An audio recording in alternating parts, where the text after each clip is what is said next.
Fim dos dias, apocalipse, castigo divino, a vingança da morte.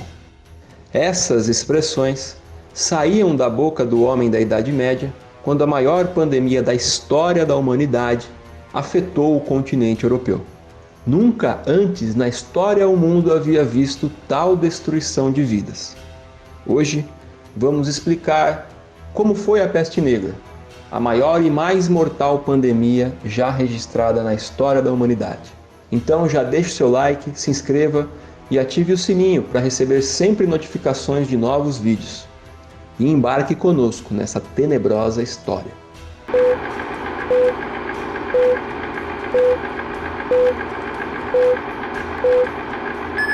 Considerada uma das mais letais pandemias que já assolou a vida de homens e mulheres, a peste negra dizimou 1/3 da população europeia entre os anos de 1347 e 1351.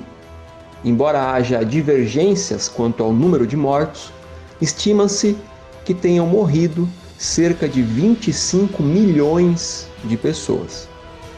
Também conhecida como peste bubônica, a doença tomou proporções avassaladoras e espalhou medo e morte por toda a Europa. Conforme os historiadores, ela teria se originado na China ou Ásia Central e foi causada pela bactéria Yersinia pestis. Há duas versões para sua chegada na Europa.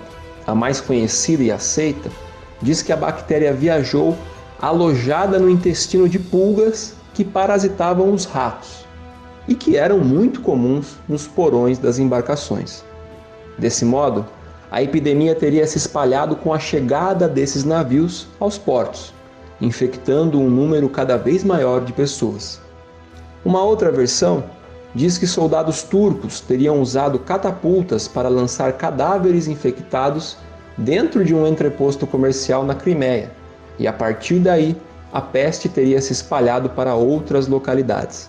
A disseminação foi tão intensa que houveram momentos em que não havia mais pessoas para enterrar os mortos, gerando um cenário de pânico e caos por toda a Europa e produzindo muitas teorias para explicar o que estava acontecendo. Diversas pessoas diziam que ela teria surgido como uma forma de purgar os pecados humanos, eliminando assim a heresia, a blasfêmia e a luxúria. Os doentes manifestavam os seguintes sintomas: febre muito alta, vômitos, náuseas, tosse com sangue, dor de cabeça, cansaço extremo, calafrios e até mesmo convulsões. Além disso, a morte era bem rápida e o contágio se espalhava de modo desenfreado.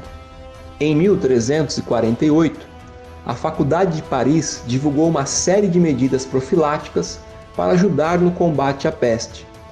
Dentre elas, a fumigação dos domicílios com incenso de flores de camomila, alterações na alimentação, excluindo galinha, carnes gordas e azeite, e recomendando que todos dormissem antes da aurora.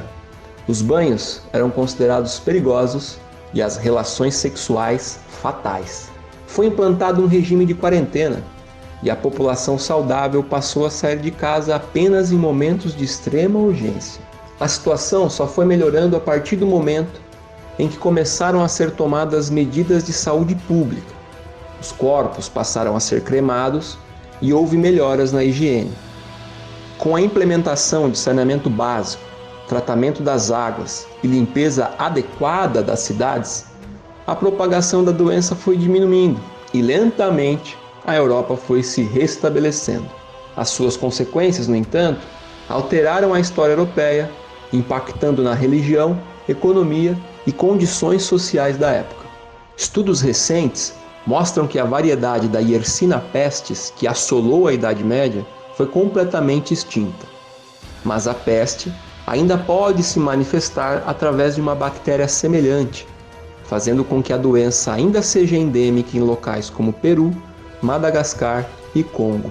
Além disso, um estudo recente feito por arqueólogos e cientistas forenses, a partir de 25 esqueletos descobertos na área de Clerkenwell, em Londres, afirma que a doença deve ter se espalhado pelo ar. Só assim ela teria condições de se disseminar tão rapidamente e ter um efeito tão letal. Desse modo, a peste negra seria uma peste pneumônica, ao invés de bubônica, como é conhecida, e teria se espalhado de humano para humano através da tosse e do espirro.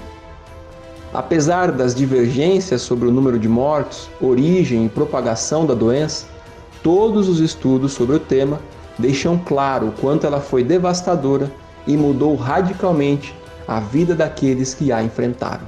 Aqui é o Joel Paviotti, do canal Iconografia da História. Se você gostou desse vídeo, deixe seu like, se inscreva, comente. Dessa forma, você ajuda o canal a crescer e nos incentiva a levar até vocês cada vez mais conteúdos. Caso queira conhecer mais do nosso trabalho, nos siga nas redes sociais e acesse o nosso site www.iconografiadahistoria.com.br. Até a próxima!